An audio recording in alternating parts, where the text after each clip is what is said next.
کھیل کے میدان سے خبر ہے کہ آسٹریلیا نے پہلے ٹی20 میں پاکستان کو 29 رن سے شکست دے دی۔ 94 رنز ہدف کے تعاقب میں قومی ٹیم 9 وکٹوں پر 64 رنز ہی بنا سکی۔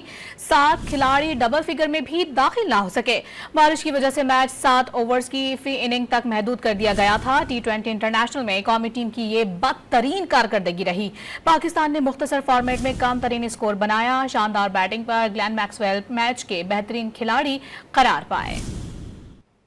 برسبن کا میدان بنا شاہینوں کے لیے وبال جان۔ بارش سے متاثرہ میچ میں پاکستان ناکام۔ آسٹریلیا نے 29 رن سے کر لیا پہلا ٹی20 اپنے نام۔ گابا اسٹیڈیم میں میچ کا آغاز بارش کی وجہ سے تاخیر سے ہوا۔ امپائرز نے فی اننگ 7 اوورز تک محدود کی تو پہلے بیٹنگ کرتے ہوئے آسٹریلیا نے 4 وکٹوں پر 93 رنز بنا ڈالے۔ گلین میکسویل نے 43 رنز کی دھواں دار اننگز کھیلی۔ اسٹوائنس نے 21، ٹم ڈیوڈ نے 10، جیک فریسر نے 9 اور میتھیو شارٹ نے 7 رنز اسکور کیے۔ عباس آفریدی نے 2، حارث رؤف اور نسیم شاہ نے 1 وکٹ حاصل کی۔ جواب میں پاکستان کی بیٹنگ لائن دباؤ کا شکار رہی۔ وقفے سے وکٹیں گرتی رہی اور قومی ٹیم 7 اوورز میں 9 وکٹوں پر 64 رنز ہی بنا سکی۔ 7 کھلاڑی ڈبل فگر میں بھی داخل نہ ہوئے۔ عباس آفریدی 20 رنز بنا کر نمایاں رہے۔ پارٹلیٹ اور نیتھن ایلس نے 3، ایڈم زمپا نے 2 اور اسپینسر جانسن نے 1 وکٹ حاصل کی۔